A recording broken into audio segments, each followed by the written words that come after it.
Good afternoon, everybody. This is Dustin DeStefano, the CEO of A Place at Home, and I am here today with Adam and Trista Johnson, a husband-wife combo, the owners of A Place at Home at the Woodlands.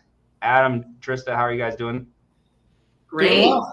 I heard there's a cold front that came to Houston, 91 degrees. It's chilly. Ooh, It's It's chilly. chilly. yeah. You're even wearing a long sleeve shirt. I guess that's okay down there in Texas at 91 degrees.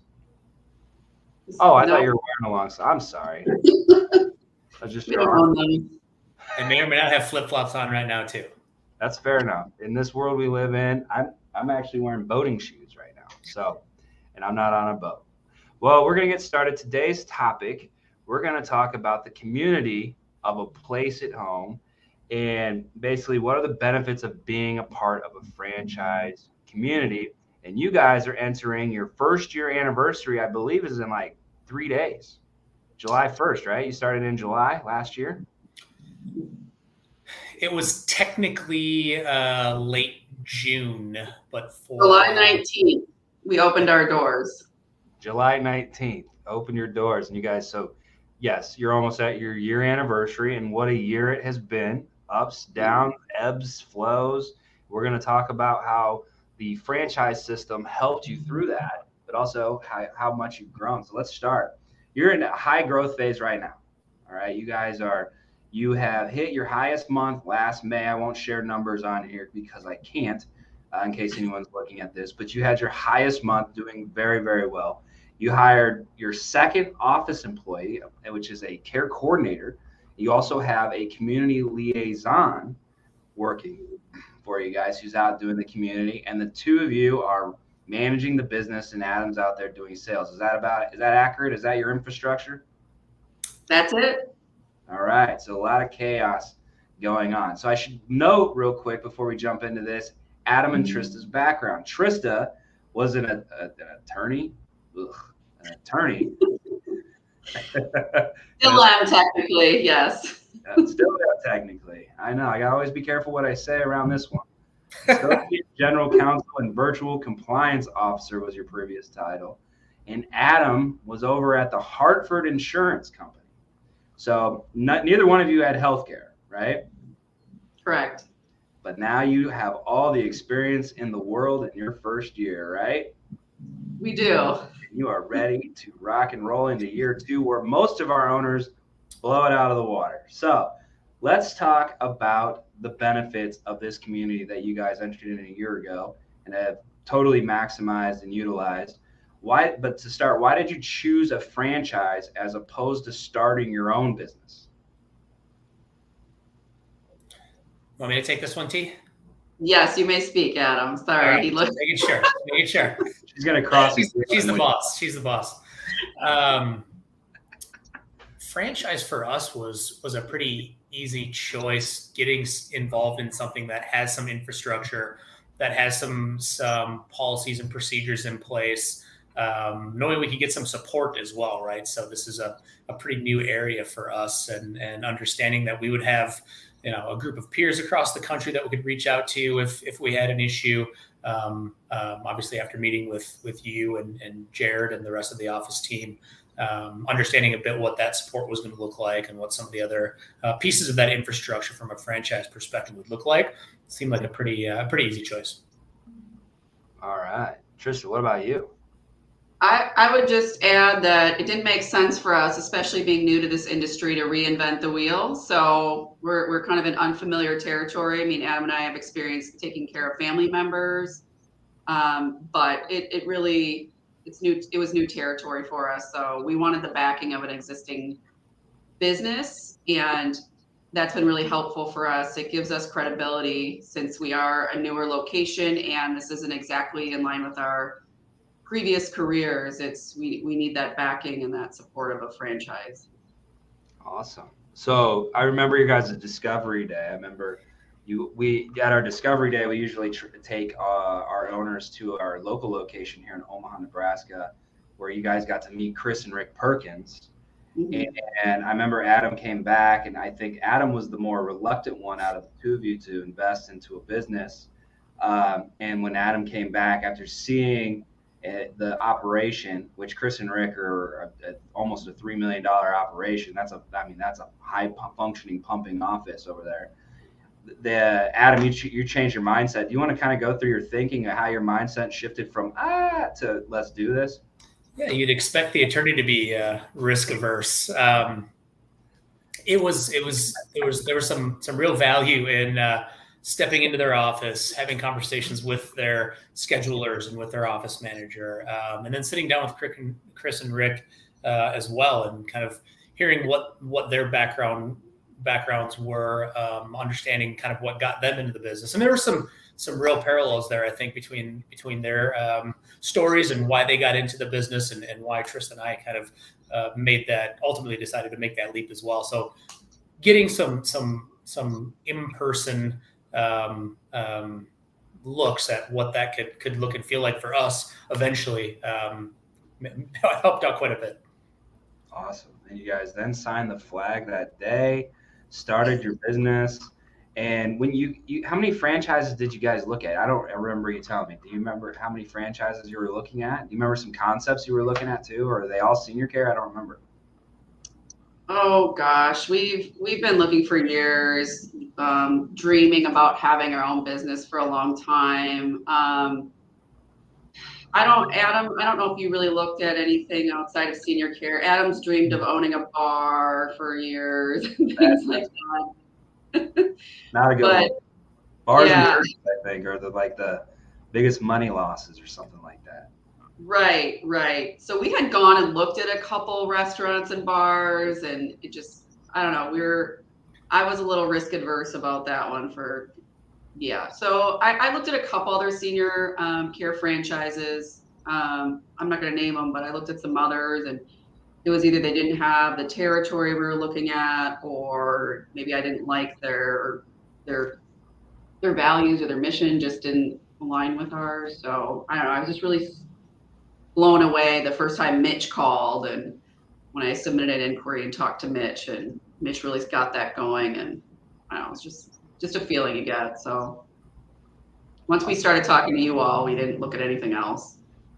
Well, thank you. Yeah, I mean, Mitch does a great job, and he's on here right on. I'm sure he can post something about himself here any moment. Anyone wants to look at a franchise. I told myself we don't do franchise sales on these videos.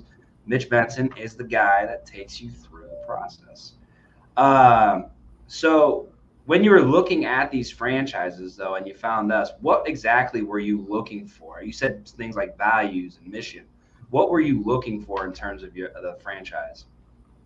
For me, I mean, I think we were looking for a proven track record of a sustainable business. You know, we were looking in the middle of the pandemic, so Thank God you didn't do a bar.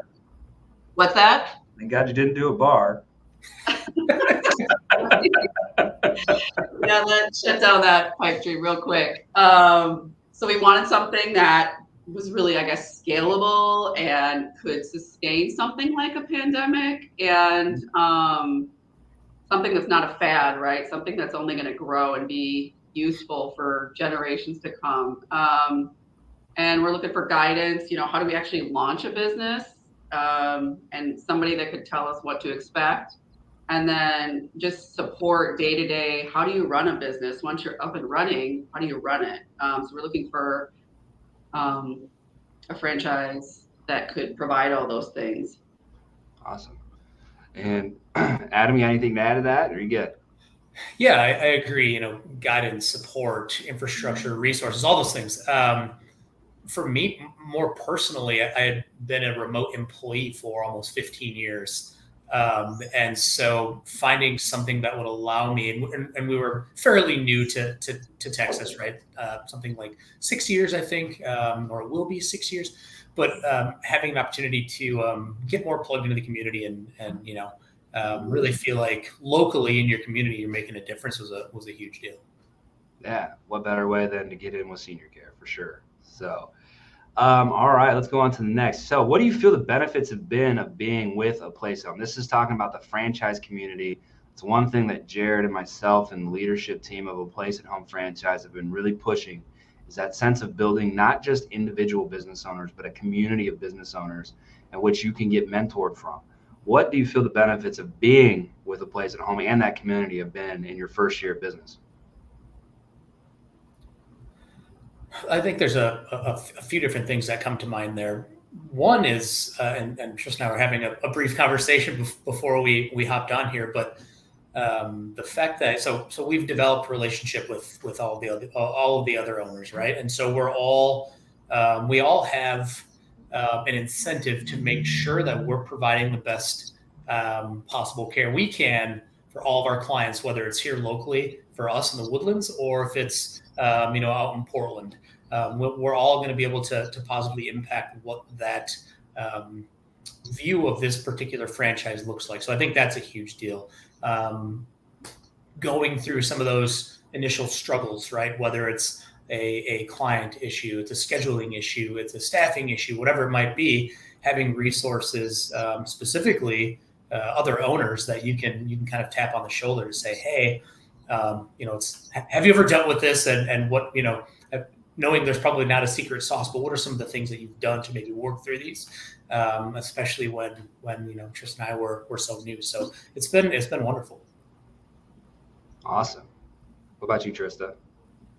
I would say one of the benefits is just having this shared experience and us all being able to share in each locations. Even though I'm not in Portland, Oregon, I share in his successes, Jerome's successes. For example, he was in an article recently. He was featured in this amazing article. And I was just really proud to read that article and the work he's doing up there and share it with our staff here. And we're going to share it with our caregivers. It's just being able to be part of something bigger and being able to share in those experiences, the accomplishments, and we all have this common goal and we're all invested in a place at home as a whole, not just our individual location. So that's been really cool.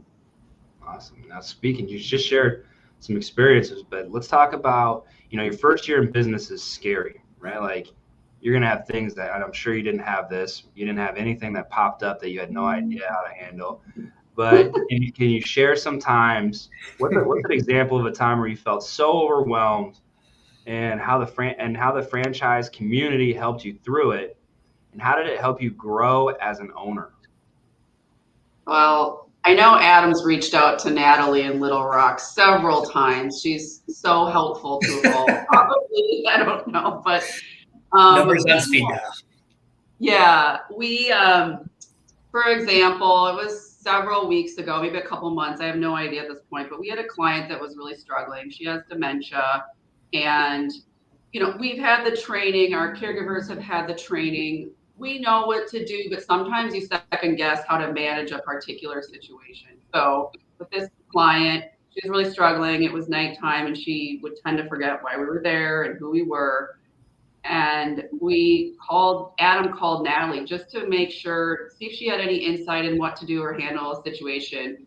And it really turned out the guidance she gave was consistent with what we were already doing and what we thought, but just to have that gut check and share ideas and to just make sure we were doing everything we can to work with that client and make sure they were safe and comfortable and, work through that tough situation on a Friday night. So I'm pretty sure it was a Friday night, but that's one that stands out to me because I know Adam reached out to Natalie, but he's reached out to her a number of times and without getting too specific, just talking about the culture that is a place at home and our peers across the country. Natalie's been a fantastic resource, obviously. I don't doubt that I could have called any of the other owners and had them answer the phone as well. And so that's just another kind of piece of that, right? There's always going to be somebody that you can reach out to should something like that arise where, like Trista said, you're just really looking more for some affirmative response that what you're doing is appropriate and fits the situation. In this instance, it certainly was. But yeah, just to have somebody with Natalie's level of experience affirm that for us was what we needed to hear. All right, great. No, Natalie is on our franchise advisory council. She is highly involved in the system and always is available along with many of our owners. And I know, Adam, one thing that you and I talked about is once you get that 2 years of experience that you said yourself, you said, if any of your newbies want to ever call me, I will help them through that situation. And that's called paying it forward. and that's what we want to build here as a system. So thanks for sharing, guys. Now I'm gonna go back to, I'm gonna go on a different route going forward. The onboarding experience. Trista, you mentioned earlier in the conversation about how do you open and run and operate a business. How was your onboarding experience with the place? How long did it take, and how did it help you with the corporate team? Oh my gosh. I mean, I don't know how we would have done it without the corporate team, even just where to start. Everything was really laid out really well, like goal by goal by goal. Every little benchmark you all had, on this day or at this time, you need to do this, and then you need to do this. And we would check off those tasks week by week after we purchased. Did you ever get the unicorn or manatee by all the tasks? Yes. Yes, like yes, and the systems that you use. I am hard to nail down when it comes to numbers and spreadsheets and all those things, but you all had things in order, and it wasn't just Excel spreadsheets. I mean, the systems that you all had in place, it helped tremendously, because I'm just kind of, I don't know. I need things in writing, and I need checklists, and I need to be, prodded along. So it was really just helpful the way that it was laid out. The path was laid out, and we just had to complete some tasks with, your assistants and our business coach. So it was a great experience. We did have to wait a little while. I mean, you all recommended a licensing coordinator that could help us here in Texas. And so we did have to get our license, and that took a couple months. But I mean, we kept busy during that time period with other tasks, and I don't know, everything went really smoothly. I mean, when we picked our open date, we launched, and here we are. So almost a year old. You're just a little baby. Now you're like a teenager going into your freshman year of high school. Yeah. Adam, you got anything to add on the onboarding experience? No, yeah, so I agree with everything Trista said. Yeah, I would just the one piece, and she kind of touched on it there at the end, was not just outside of policies, procedures, and handbooks and these other things, was the individuals that you're able to connect us with, like Jen, right? And so the assistance that we got from her just going through that licensing process was absolutely invaluable, to the point that even to this day, she's still helping us with some regulation updates and things like that you don't want to let those things slip through the cracks. But we're also highly focused on growing our business and growing our care team and getting organized. So individuals, right? I think go into that resource group as well. Yeah, I think licensing is probably the most difficult part of the onboarding experience. If there was anything in terms of pandemic issue with home care, other than the labor issues, which I'm not going to go down that, because everybody has labor issues. That's not in conjunction with home care, right? That's everywhere. But licensing, getting a hold of the Department of Health and Human Services, getting them to come out and do a survey. I've seen locations nationwide that get it prolonged, and I think the ability of our franchise headquarters to work, Danny in particularly just finished Illinois, one of the hardest states, with Nolima last week, and she's set to open up here in the next couple of weeks. We just went into Louisiana, which some of these licensing vendors that we partner with won't even touch because it's difficult, but we're going to work hand in hand with the franchise owner to bang down some doors and get those, what do they call those? Not a letter of intent. It's the, Mitch Benson would know this. It's certificate of need. We have to show a certificate of need, and it's sad to see these states that have these certificate of needs, and you go into these, I wouldn't say rural, but smaller communities that can support a home care agency, and they make you jump through so many hoops to do. It's sad to see, but we'll go through it, and we will push that state to help us get through, and we've been successful doing that. So another benefit of being in a franchise system is we don't know every state because we're not in every state, but we sure as heck know the specific route we need to take, even going to the point of talking to your local representative to call DHHS. Now, sometimes that'll rub you the wrong way. That will push DHHS, and they might not come out and do a happy survey, but hey, they did the survey. So let's move on down. Coaching calls. I'm your coach. Great. You are. I'm the coach of these guys. And so not to let you two aren't my horn here, but what has your experience been with the weekly coaching calls thus far? And how has it helped you? And you can be 100% honest. You won't hurt my feelings. I tell you all the time, Dustin, just do what Dustin says. Dustin, you have never steered us wrong. And we try to do everything you say. And I'm still trying to find a place where you were wrong about something. But I think you and Dina both try to find it every day. Yeah, I know. I hate to admit it, but you've been right on a lot of big things and little things. But anyway, the weekly calls, like I said, I'm not always the most organized person, and I hate spreadsheets and I hate numbers. But during these calls, we have a clear agenda. We follow it. We have a little fun with it, but we go over the numbers. We look at where we've been and where we're going, and it's very purposeful, and it's not just another meeting to have a meeting. Mm-hmm.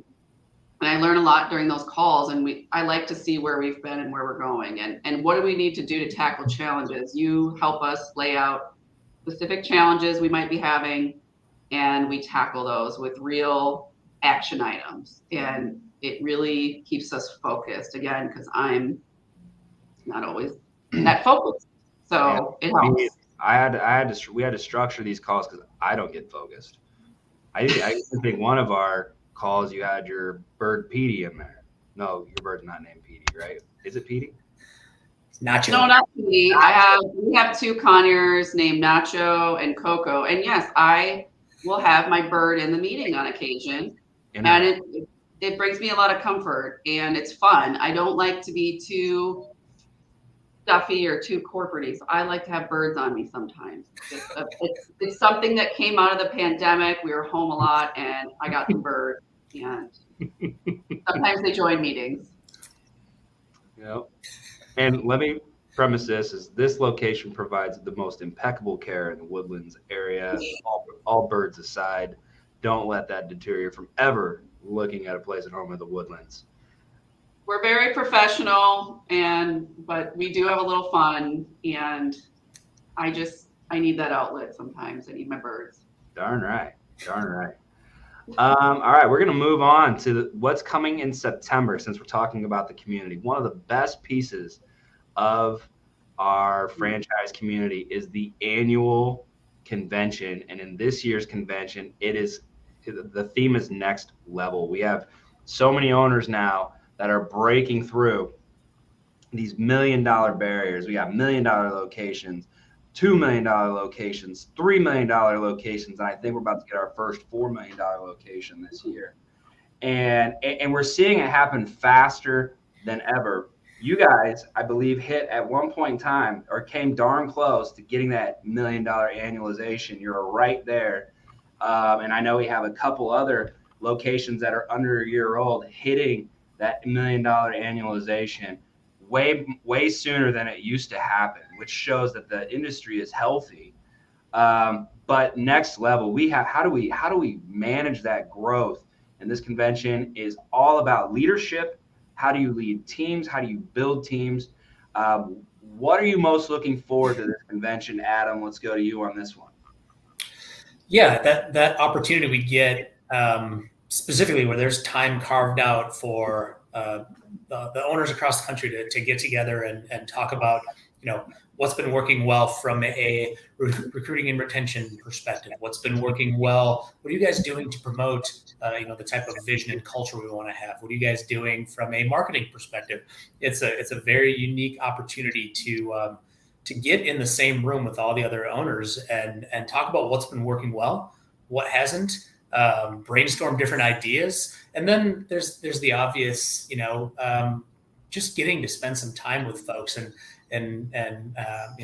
having a quick discussion about, what happened over here on this day or what happened on this day, and just knowing that there's other folks out there across the country specifically, obviously, within this brand that are doing what you're doing on a daily basis, and you're gonna always have that resource available to you. But there's something special about getting together in the same room for a number of days outside of scooters. Riding scooters is obviously going to be the best part. Yeah, just getting everybody together and building those relationships. And again, talking about how we can improve a place at home across the board, not just in one location. Absolutely. Trista, what are you most looking forward to at convention? Well, of course, the scooter rides in Omaha, but I'm looking forward to seeing. We are getting scooters again. I'm super excited for that. Well, this will be our second one, and I'm really excited because we won't be the brand new newbies there. And instead of I'll still soak in a lot of information and take a lot in, but maybe we'll have something to contribute to. And I'm excited to meet the new owners and see the owners we met last year again, and just seeing how we can grow in year two. So yeah, I'm really excited. Awesome. Well, we're almost done. There's one last question here, and we're going to start with Trista on this one. Trista, what advice would you give to anyone looking to start in a place at home or just a senior care business in general? So for me, I would say make sure you're ready to fully commit to it. When we first opened, I was still working another job and did that for about 6 months. And I think in retrospect, it might have been helpful for me to be totally invested full time right away at the beginning. So just make sure you're ready to go full time, because this is not an absentee owner type business. This is a full time. You got to be fully committed to your clients and your staff. So just be ready for that. Mm-hmm. And until you have a trusted team built around you, you really need to. I mean, you're still going to have to be fully committed, but you need that trusted team before you can really take time off or take time away. One thing I think we've done well is we've found the people for our office staff kind of along the way. It's happened more organically. We were lucky in that we've met people through church and we've met a caregiver that we promoted. We've met people in a variety of ways. And when we meet those people, we found positions for them, kind of thing. If you meet somebody great along the way, you'll find a way to fit them into your organization. So that's been, I don't know, really great for us, if that makes sense. But yeah. Start thinking about the positions you want to fill and who you want on your team, because they're out there and they might already be in your network. So. Absolutely. That's part of our new FDD. And Adam, I want to get to you here in a second, but to follow up on a few things, part of our new FDD is we actually mandate that our owners hire a second. You're a husband-wife combo who you could have filled those two positions. However, like you said, you worked a second job. And yeah. I mean, you'll be the first one to probably say your first 3-4 months were slower than anticipated, primarily because there wasn't the much office support that was needed. And then once you fully committed with Adam, that's when it was like, boom, right? Mm-hmm. And I think the months preceding, you like doubled and almost tripled in size at one point in time, which then drove you to hire Catherine's, is it Steigers or Stigers? Yes. Steigers to come on board. And I see her on here making some comments and really organizing yourself. And that's important to know in senior care. Your first year is extremely chaotic. If I were to give advice to anyone looking at any franchise system out there, I would never badmouth any franchise system in senior care. I think a lot of them do a good job. But involve your franchisor in those weekly conversations to help you stay organized, because your first year is chaos. Your second year is your organization year. It's time to get yourself together, right? It's time to wake up. It's time to take your flip-flops off and put on some real shoes and go to the office. That'll never happen, but. and lead that team. So I'm glad you shared that. Adam, we have 2 minutes left on this because I want to respect your time, because I'm sure your phone's ringing. What advice would you give to anyone looking at starting a senior care company or in a place at home? Yeah, I'll be quick. And I think you kind of alluded to it, but utilize your resources. There's a ton of resources out there for you. There's going to be some really high highs in that first year, and there's going to be some lows, right? You're going to have some challenges. If you get into this business, it's likely because you have the, like my wife will affectionately refer to it as that servant's heart, right? You want to get out there and you want to make an impact in your community. It's not always easy, right? There's going to be challenges. There's going to be highs and lows. Utilize those resources. Utilize your coach. Utilize the owners across the country, and you're going to get the assistance that you need. And I think we're both really enjoying where we're at right now, and really looking forward to continuing to grow. Big year next year to come. Customer service, employee satisfaction, $1 Million Club. I see that in your year 2. That's one. That's a trifecta. The fourth one, what's a fourth one? Would be a new boat or a vacation? A vacation. I don't know, Adam. I think a boat or vacation. We'll compromise. I'll put my foot down, and we're going to go on a vacation. Vacation to where? Where's your goal this year? On a boat. I don't know. A vacation, cruise. Our first cruise. This year. Did you make that a mission? Is that on your goal sheet? Put it on your goal sheet so you always see it. Perhaps Alaska? I don't know. Alaskan cruise, that's like on my bucket list. I would love to do that. Yeah. Or the beach. I don't know. Or the beach. Just away. We have a great team members in Catherine and Elizabeth. I went on a limb there. I drew a blank. Is that Elizabeth Morris, right? That's you guys. Yes. All right. Yeah. There's a lot of Texas locations, and I knew Elizabeth was down there. And you guys, you got the support you need. So take some vacations, get that work-life balance that we strive for every day here at A Place at Home. And you guys have a great and prosperous week. And we talk to you on your coaching call on Thursday. All right. Thank you, Dustin. Thanks, Dustin. Thanks, guys. See you. Bye.